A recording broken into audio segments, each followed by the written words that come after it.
ಎಲ್ಲರಿಗೂ ನಮಸ್ಕಾರ. ನಾನಿವತ್ತು ಟೇಸ್ಟಿಯಾಗಿ ಈಸಿಯಾಗಿ ತುಂಬ ಕಡಿಮೆ ಸಮಯದಲ್ಲಿ ಆಗುವಂತಹ ಬ್ರೇಕ್ಫಾಸ್ಟ್ ರೆಸಿಪಿ ಶಾವಿಗೆ ಉಪ್ಪಿಟ್ಟು ಹೇಗೆ ಮಾಡೋದು ಅಂತ ತೋರಿಸ್ತಾ ಇದ್ದೀನಿ. ನಾನಿಲ್ಲಿ ಅನಿಲ್ ಶಾವಿಗೆ ತೊಗೊಂಡಿದ್ದೀನಿ. ಇದು ಎಲ್ಲ ಮಾರ್ಕೆಟ್ಗಳಲ್ಲೂ ಸಿಗುತ್ತೆ. ಇದನ್ನು ರೈಸ್ ಶಾವಿಗೆ ಅಂತಲೂ ಹೇಳ್ತಾರೆ. ನಾನಿಲ್ಲಿ 250 ಗ್ರಾಮಷ್ಟು ಶಾವಿಗೆ ತೊಗೊಂಡಿದ್ದೀನಿ. ಅದಕ್ಕಿವಾಗ 4 ಗ್ಲಾಸಷ್ಟು ನೀರು ಹಾಕ್ಕೋಬೇಕು. 4 ಗ್ಲಾಸಷ್ಟು ನೀರು ಹಾಕ್ಕೊಂಡು ಅದು ಸ್ವಲ್ಪ ಬಿಸಿ ಆದಮೇಲೆ ಅರ್ಧ ಸ್ಪೂನು ಉಪ್ಪು ಮತ್ತು 1 ಸ್ಪೂನಷ್ಟು ಎಣ್ಣೆ ಹಾಕ್ಕೋತಿದ್ದೀನಿ. ಎಣ್ಣೆ ನಾನು ಕೊಬ್ಬರಿ ಎಣ್ಣೆ ಯೂಸ್ ಮಾಡಿದ್ದೀನಿ. ಕೊಬ್ಬರಿ ಎಣ್ಣೆ ಬೇಡ ಅಂದರೆ ಮಾಮೂಲಿ ಎಣ್ಣೆ ಯೂಸ್ ಮಾಡ್ಕೋಬೋದು. ಇವಾಗ ಅದು ಕುದಿ ಬಂದಮೇಲೆ ಅದಕ್ಕೆ ಶಾವಿಗೆ ಹಾಕ್ಕೋಬೇಕು. ಶಾವಿಗೆನ ನೀಟಾಗಿ ಮಿಕ್ಸ್ ಮಾಡಿಕೊಂಡು ಇದನ್ನು ಒಂದು 2 ನಿಮಿಷ ಬೇಯಿಸ್ಕೋಬೇಕು.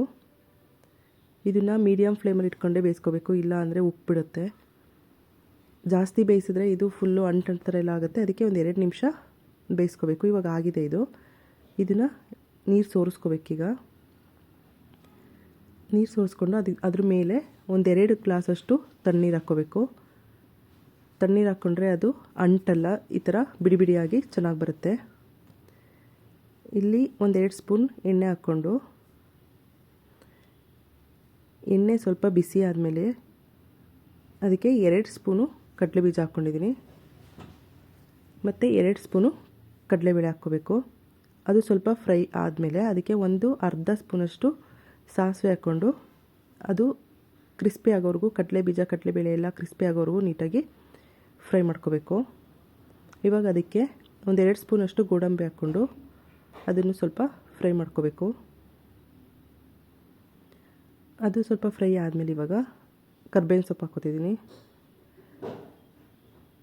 ಕರ್ಬೇವಿನ ಸೊಪ್ಪು ಎಲ್ಲ ನೀಟಾಗಿ ಮಿಕ್ಸ್ ಮಾಡಿಕೊಂಡು ಅದಕ್ಕೆ ಸ್ವಲ್ಪ ಹಿಂಗೆ ಹಾಕ್ಕೊಂಡಿದ್ದೀನಿ.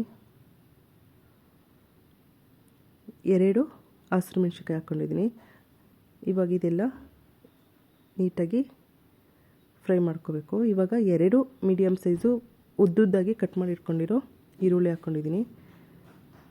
ಈರುಳ್ಳಿ ಸ್ವಲ್ಪ ಸಾಫ್ಟ್ ಆಗೋವರೆಗೂ ಫ್ರೈ ಮಾಡ್ಕೋಬೇಕು. ಅದಕ್ಕೆ ಇವಾಗ ಒಂದು ಅರ್ಧ ಸ್ಪೂನು ಉಪ್ಪು ಹಾಕ್ಕೊಂಡಿದ್ದೀನಿ ಮತ್ತು ಒಂದು 1/4 ಸ್ಪೂನಷ್ಟು ಅರಿಶಿನ ಹಾಕ್ಕೊಂಡು ಅದನ್ನು ನೀಟಾಗಿ ಮಿಕ್ಸ್ ಮಾಡ್ಕೋಬೇಕು.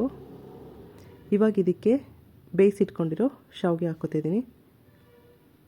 ಶಾವಿಗೆ ಹಾಕ್ಕೊಂಡು ತುಂಬ ಸಾಫ್ಟಾಗಿ ನಿಧಾನಕ್ಕೇ ಮಿಕ್ಸ್ ಮಾಡ್ಕೋಬೇಕು, ಇಲ್ಲಾಂದರೆ ಫುಲ್ ಅಂಟು ಥರ ಆಗೋಗ್ಬಿಟ್ಟಿರುತ್ತೆ.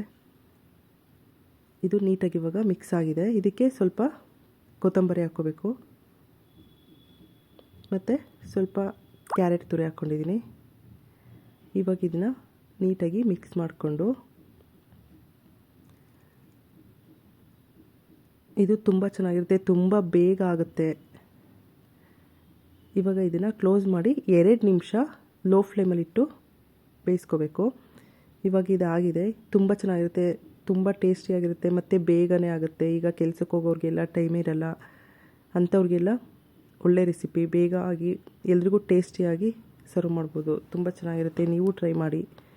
ನಿಮಗೂ ಇಷ್ಟ ಆಯಿತು ಅಂದರೆ ಪ್ಲೀಸ್ ನಮ್ಮ ಚಾನಲ್ನ ಲೈಕ್ ಮಾಡಿ, ಸಬ್ಸ್ಕ್ರೈಬ್ ಮಾಡಿ. Thank you.